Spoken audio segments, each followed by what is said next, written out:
राजस्थान में सर्वाधिक उत्पादन वाली फसल कौन सी है? राजस्थान में कौन सी फसल का सबसे ज़्यादा उत्पादन किया जाता है, यह आपको बताना है। खरीफ की फसल, जायद की फसल, रबी की फसल या इनमें से कोई नहीं। तो देखिए, राजस्थान में जो सबसे ज़्यादा उत्पादित की जाती है वो फसल कौन सी है? आपकी खरीफ की फसल है। खरीफ की फसल को किस नाम से जाना जाता है? श्यालू के नाम से जाना जाता है। इसी को सावणु के नाम से जाना जाता है। कई बार आपको एक उनालू नाम दे दिया जाता है और एक श्यालू नाम दे दिया जाता है। पूछा जाता है कि रबी की फसल को या फिर खरीफ की फसल को किस नाम से जाना जाता है, तो श्यालू या सावणु के नाम से कौन सी फसल को जानते हैं? खरीफ की फसल को जानते हैं। और जो रबी की फसल होती है उसको उनालू के नाम से जाना जाता है। अच्छा, अपन बात करें राजस्थान में सर्वाधिक उत्पादित होने वाली फसल, तो वह आपकी खरीफ की फसल। अब खरीफ की फसल में और कौन कौन सी फसल आती हैं? तो देखिए, उसमें बाजरा आता है खरीफ की फसल के अंतर्गत, ज्वार खरीफ की फसल में आता है, मूंगफली, कपास, मक्का, गन्ना, सोयाबीन, चावल, ये सारी खरीफ की फसल के अंतर्गत आती है। इसकी जो बुआई होती है वो जून जुलाई में होती है और सितंबर अक्टूबर महीने में इसको काट लिया जाता है। तो ऑप्शन फर्स्ट क्या हो जाएगा? इसका आंसर हो जाएगा। राजस्थान के कौन से जिले में गेहूं का सर्वाधिक उत्पादन होता है? कौन से जिले में गेहूं का सर्वाधिक उत्पादन होता है? श्रीगंगानगर, कोटा, बारां या पाली? देखिए, राजस्थान में सर्वाधिक खाया जाने वाला और सर्वाधिक उत्पन्न होने वाला जो खाद्यान्न है वो कौन सा है? आपका गेहूं है। और देश में सर्वाधिक जो उत्पादन किया जाता है गेहूं का, वो कौन से राज्य में किया जाता है? उत्तर प्रदेश में किया जाता है। राजस्थान का जो स्थान है उत्पादन के मामले में, राजस्थान कौन से नंबर पर है? चौथे नंबर पर है। और राजस्थान में भी सबसे ज्यादा कहां पर होता है? श्रीगंगानगर में होता है। ऑप्शन फर्स्ट क्या हो जाएगा? इसका करेक्ट आंसर हो जाएगा। राजस्थान में श्रीगंगानगर में गेहूं का उत्पादन सबसे ज्यादा होने के कारण ही गंगानगर को अन्न का भंडार कहा जाता है। और कमाऊ पूत भी इसी को कहा जाता है। कमाऊ पूत यानी कि जो कमाने वाला बेटा होता है उसको, तो श्री गंगानगर को ही इस नाम से जाना जाता है। राजस्थान में गेहूं की कई किस्में हैं जो कि बुआई के लिए काम में ली जाती हैं, जिसमें सोना कल्याण, सोनेरा, सरबती गेहूं, कोहिनूर गेहूं और मैक्सिन गेहूं, ये कुछ प्रमुख किस्में हैं गेहूं की जो कि राजस्थान में बोई जाती हैं। तो श्री गंगानगर इसका आंसर होगा। राजस्थान में रबी की फसल का मुख्य खाद्यान्न कौन सा है? रबी की फसल का मुख्य खाद्यान्न कौन सा है? जौ, गेहूं, मोठ या चना? तो वैसी बात है, इसका आंसर कौन सा होगा? गेहूं होगा, ऑप्शन सेकंड। और रबी की फसल के अंतर्गत कुछ और भी प्रमुख फसलें हैं जो कि बोई जाती हैं। गेहूं के अलावा जौ है, चना है, सरसों है, मसूर है, मटर, अलसी, तारामीरा, सूरजमुखी, ये सभी रबी की ही फसलें हैं। तो गेहूं क्या हो जाएगा? इसका आंसर हो जाएगा। राजस्थान की जो खाद्यान्न फसलें हैं उसमें सबसे अधिक उत्पादित कौन सा होता है? राजस्थान की खाद्यान्न फसलों में सबसे अधिक उत्पादित कौन सा होता है? बाजरा होता है। देश में सर्वाधिक बाजरे का उत्पादन राजस्थान में होता है। राजस्थान में सर्वाधिक बोया जाने वाला खाद्यान्न बाजरा है। राजस्थान का जो पश्चिमी भाग है वो बाजरा उत्पादन के लिए फेमस है, लेकिन जयपुर इसमें पहले नंबर पर आता है सबसे ज्यादा उत्पादन के मामले में। राजस्थान में जो बाजरे की एक प्रमुख किस्म है उसका नाम है राज 171। ये किस्म प्रमुख रूप से बोई जाती है। राजस्थान में जो बाजरा अनुसंधान केंद्र है वो कहाँ पर है? बाड़मेर में है। तो बाजरा क्या हो जाएगा? इसका आंसर हो जाएगा। राजस्थान में कहाँ पर प्रसिद्ध मीनाकारी गहने बनाए जाते हैं? प्रसिद्ध मीनाकारी के गहने राजस्थान में कहाँ पर बनाए जाते हैं? जयपुर, भरतपुर, उदयपुर या जोधपुर? देखिए, संगमरमर के ऊपर जो मीनाकारी है वो कहाँ की फेमस है? जयपुर की फेमस है। मीनाकारी की जो सबसे उत्कृष्ट कृति है वो जयपुर में ही तैयार की जाती है। कुंदन कला का जो कार्य है वो जयपुर और नाथ द्वारा में अधिक किया जाता है। कुंदन कला क्या होती है? सोने के जो आभूषण होते हैं उसमें रत्नों की जड़ाई करने की जो कला होती है उसको कुंदन कला के नाम से जाना जाता है। तो वो भी जयपुर और नाथ द्वारा में ही अधिक की जाती है। तो ऑप्शन फर्स्ट जयपुर इसका आंसर होगा।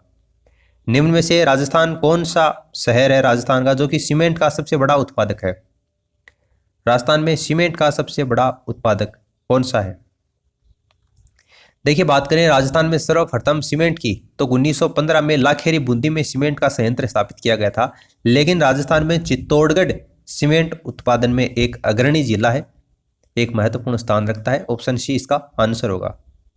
राजस्थान की प्रसिद्ध ब्लू पोट्री की दस्तकारी का उद्भव कहां से हुआ?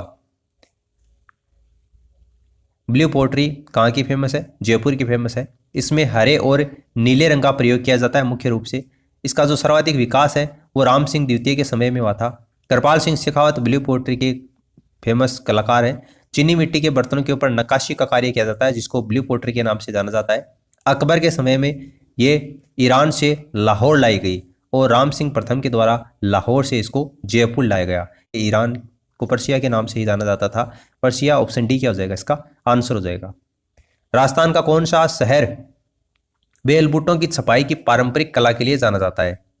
बेल बूटों की छपाई की पारंपरिक कला के लिए कौन सा स्थान जाना जाता है? देखिए, कुछ स्टूडेंट इसमें बगरू को लेकर कंफ्यूज हो रहे हैं, लेकिन बगरू आपको बता दूं कि बेल बूटों की छपाई के लिए प्रसिद्ध नहीं है। इसमें बेल बूटों की छपाई के लिए इसको सांगानेरी प्रिंट के नाम से भी जानते हैं। सांगानेर, जयपुर इसका आंसर होगा, बगरू इसका आंसर नहीं होगा। अगर आपको कहीं पर बगरू दिया हुआ मिले तो भी वो गलत है, बगरू इसका आंसर नहीं होगा, सांगानेर, जयपुर इसका आंसर होगा।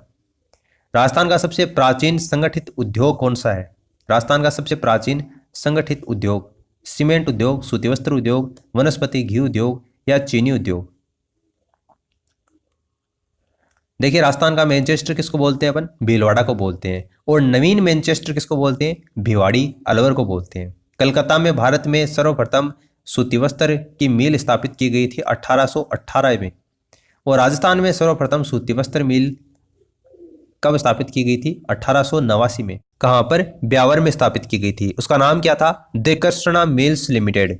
राजस्थान में प्रथम सूती वस्त्र मिल दिकर्षणा मिल्स लिमिटेड 1889 में। और राजस्थान में सबसे बड़ी सूती वस्त्र मिल कौन सी है? उमेद मिल्स है। वो कहाँ पर है? पाली में है। तो सूती वस्त्र उद्योग क्या होगा इस क्वेश्चन का करेक्ट आंसर होगा। राजस्थान में परिवहन के साधनों में कौन सा नहीं है? परिवहन के जो साधन है राजस्थान में, उसमें कौन सा नहीं है वो आपको बताना है। देखिए, रेल मार्ग है, बिल्कुल है। जल मार्ग नहीं है, वायु मार्ग भी है, सड़क मार्ग भी है। जल मार्ग नहीं है, क्यों नहीं है? क्योंकि राजस्थान की जो बॉर्डर है वो किसी भी सागर से, समुद्र से टच नहीं करती है, तो समुद्र तटीय सीमा राजस्थान की नहीं है। गुजरात का सबसे निकट वो बंदरगाह है, लेकिन राजस्थान उससे टच नहीं होता। तो जल मार्ग साधनों में नहीं है, ऑप्शन सेकंड क्या हो जाएगा इसका आंसर हो जाएगा। राजस्थान राज्य पथ परिवहन निगम का मुख्यालय कहाँ पर है? राजस्थान राज्य पथ परिवहन निगम का मुख्यालय कहाँ पर है? तो देखिए, इसका जो मुख्यालय है वो राजस्थान की राजधानी जयपुर में है। राजस्थान का सबसे छोटा राष्ट्रीय राजमार्ग कौन सा है? राजस्थान का सबसे छोटा नेशनल हाईवे कौन सा है? NH3, NH8, NH12, NH71B। तो देखिए, इसका आंसर होगा NH3। और ये आगरा को मुंबई से जोड़ता है और बीच में आपका धौलपुर आ जाता है। ठीक है, धौलपुर से होकर ये गुजरता है। राजस्थान का सबसे छोटा राष्ट्रीय राजमार्ग कौन सा होगा? NH3 होगा। रतनाडा हवाई अड्डा कहाँ पर स्थित है? रतनाडा हवाई अड्डा ये कहाँ पर स्थित है? जोधपुर, कोटा, उदयपुर या जयपुर? अब 12th पास आउट जो भी स्टूडेंट हैं इंडियन एयरफोर्स की या फिर नेवी की जो एग्ज़ाम देते हैं, एग्ज़ाम सेंटर उसका आता है जोधपुर। जोधपुर जिस भी स्टूडेंट का एग्जाम सेंटर आता है वो इसी रतनाडा हवाई अड्डे में इसी में आता है। यहाँ पर इसका जो कार्य क्षेत्र है उसी में उसकी एग्जाम लगती है। काफ़ी बड़ा है ये, तो जोधपुर ही इसका आंसर हो जाएगा। रतनाडा हवाई अड्डा कहाँ पर आपका? जोधपुर में है। तारागढ़ का निर्माण किसने कराया था? तारागढ़ का निर्माण किसने कराया था? रावदेव हाड़ा ने, आनाजी ने, राणा कुंभा ने या पृथ्वीराज ने? अब देखिए, इस तारागढ़ दुर्ग को देखकर आपको मन में ख्याल आ रहा होगा कि तारागढ़ का जो दुर्ग है अजमेर का, जिसको राजस्थान का जिब्राल्टर कहा जाता है, राजस्थान की कुंजी कहा जाता है, इसका निर्माण तो 11वीं सदी में अजय पाल चौहान के द्वारा करवाया गया था। लेकिन अजय पाल चौहान तो आपको ऑप्शन में नहीं दे रखा है। अच्छा, बात करें इसके पुनर्निर्माण की तो वो करवाया था पृथ्वीराज ने, अपनी पत्नी तारा के कहने पर करवाया था। तो पृथ्वीराज आपको ऑप्शन में दे रखा है, क्या पृथ्वीराज इसका आंसर होगा? अगर अजय पाल चौहान नहीं दे रखा है तो जी नहीं, पृथ्वीराज भी नहीं होगा। क्यों नहीं होगा? क्योंकि तारागढ़ का दुर्ग अजमेर के अलावा तारागढ़ का दुर्ग एक और है बूंदी में, जिसको बूंदी का किला भी बोलते हैं। बूंदी में एक तारागढ़ दुर्ग दूसरा भी है, उसका निर्माण करवाया था 1354 में। बूंदी के संस्थापक थे रावदेव हाड़ा, उसके द्वारा इसका निर्माण किया गया था। इसलिए ऑप्शन फर्स्ट क्या होगा? इसका आंसर होगा पृथ्वीराज। इसका आंसर नहीं होगा जब आपको अजय पाल चौहान ऑप्शन में नहीं दे रखा तो रावदेव हाड़ा क्या होगा इस क्वेश्चन का करेक्ट आंसर होगा। राजस्थान का सबसे प्रसिद्ध स्थान फलोदी कौन से जिले में है? राजस्थान का सबसे प्रसिद्ध स्थान, अच्छा ये प्रसिद्ध क्यों है? क्योंकि राजस्थान में सबसे कम आर्द्रता वाला स्थान है वो फलोदी है। राजस्थान व भारत का सबसे गर्म स्थान कौन सा है आपका? फलोदी है। फलोदी खारे पानी की झील है वो जोधपुर में है, तो जोधपुर क्या हो जाएगा? इसका करेक्ट आंसर हो जाएगा। सार्वजनिक क्षेत्र में पवन ऊर्जा संयंत्र आपका फलोदी जोधपुर में ही लगाया गया है। ऑप्शन थर्ड इसका करेक्ट आंसर होगा। राजस्थान का एकमात्र ग्रीष्मकालीन प्रवास स्थल कहाँ पर स्थित है? राजस्थान का एकमात्र ग्रीष्मकालीन प्रवास स्थल कहाँ पर है? माउंट आबू इसका करेक्ट आंसर होगा। राजस्थान में सर्वाधिक वर्षा वाला स्थान माउंट आबू है। राजस्थान में सर्वाधिक आर्द्रता वाला स्थान माउंट आबू है। राजस्थान का सर्वोच्च पर्वत शिखर माउंट आबू में ही, जो गुरु शिखर है 1722 मीटर उसकी ऊंचाई है। कुछ अन्य चोटियां हैं जैसे कि शेर है वो 1597 मीटर है, अचलगढ़ है वो 1380 मीटर है और देलवाड़ा है वो 1442 मीटर है। राजस्थान का एकमात्र पर्वतीय पर्यटन स्थल है वो माउंट आबू है। माउंट आबू अभ्यारण्य भी है जो कि सिरोही जिले में स्थित है। शरदकालीन महोत्सव और ग्रीष्मकालीन महोत्सव दोनों प्रकार के महोत्सव माउंट आबू में आयोजित किए जाते हैं। आबू का पठार जिसकी ऊंचाई 1200 मीटर है वो आपकी सिरोही में है और राजस्थान का सबसे ऊंचा पठार उड़िया पठार जो कि 1360 मीटर ऊंचा है वो भी आपका सिरोही जिले में है जहां पर माउंट आबू स्थित है। ऑप्शन डी इसका आंसर हो जाएगा। राजस्थान पर्यटन विकास निगम का मुख्यालय कहां पर है? राजस्थान पर्यटन विकास निगम का मुख्यालय कहां पर है? तो देखिए जयपुर क्या हो जाएगा, इसका करेक्ट आंसर हो जाएगा। जैसलमेर का प्राचीन नाम क्या था? जैसलमेर का प्राचीन नाम स्वर्ण नगरी के नाम से जानते हैं, रेगिस्तान का गुलाब बोलते हैं, राजस्थान का अंडमान बोलते हैं, हवेलियों और झरोंगों की नगरी बोलते हैं। मांड नहीं होगा, ये क्या होगा? मांड होगा। मांड के नाम से इसको जाना जाता था। जैसलमेर का प्राचीन नाम है। ऑप्शन थर्ड इसका आंसर होगा। एक आपको नाम देखने को मिलता है माल या फिर वल्ल, माल या फिर वल्ल प्रदेश। तो जैसलमेर का भौगोलिक नाम है, इसी को माल या फिर वल्ल प्रदेश के नाम से भी जाना जाता है। तो ये भी कई बार एग्जाम में देकर पूछ लिया जाता है, तो इसको भी आपको ध्यान में रखना है। ऑप्शन थर्ड इसका आंसर होगा। जैसलमेर नगर के संस्थापक कौन थे? जैसलमेर नगर के संस्थापक अजय पाल थे, राव जोधा जी थे, बीकाजी थे, जैसल थे। तो जैसा कि नाम से स्पष्ट हो रहा है, राव जैसल। जैसलमेर की जो स्थापना है वो भाटी राजपूत राव जैसल के द्वारा त्रिकुट पहाड़ी के ऊपर की गई थी। जैसलमेर जो जिला है वो जोधपुर संभाग में आता है और मार्च 1949 को जैसलमेर रियासत को वृहद राजस्थान में शामिल किया गया था, जब राजस्थान का एकीकरण हो रहा था उस समय। और 6 अक्टूबर 1949 को जैसलमेर एक अलग जिला बना था। उदयपुर स्थित कुंभलगढ़ का किला किसने बनवाया था? उदयपुर में जो कुंभलगढ़ का किला है उसका निर्माण किसने करवाया था? राणा उदय ने, राणा प्रताप ने, महाराणा कुंभा ने या राणा सांगा ने? उदयपुर में स्थित कुंभलगढ़ के किले का निर्माण किसने करवाया था? महाराणा कुंभा ने करवाया था। ऑप्शन थर्ड क्या होगा इस क्वेश्चन का? करेक्ट आंसर होगा। प्रसिद्ध सांबर झील राजस्थान के कौन से जिले में? तो सांबर झील अब कौन से जिले में? जयपुर जिले में है। इसरलाट कहाँ पर है? इसरलाट क्या है? एक मीनार टाइप में है और 18वीं सदी के अंतर्गत इसका निर्माण करवाया गया था। जयपुर के त्रिपोलिया बाजार के अंतर्गत ये स्थित है। महाराजा ईश्वरी सिंह के द्वारा इसका निर्माण करवाया गया था। ऑप्शन डी इसका आंसर होगा। भरतपुर के संस्थापक कौन थे? भरतपुर के संस्थापक देखिए, भरतपुर की जो स्थापना है वो जाट शासक राजा सूरजमल के द्वारा की गई थी। जाटों का अफलातून वगैरह इनको कहा जाता है।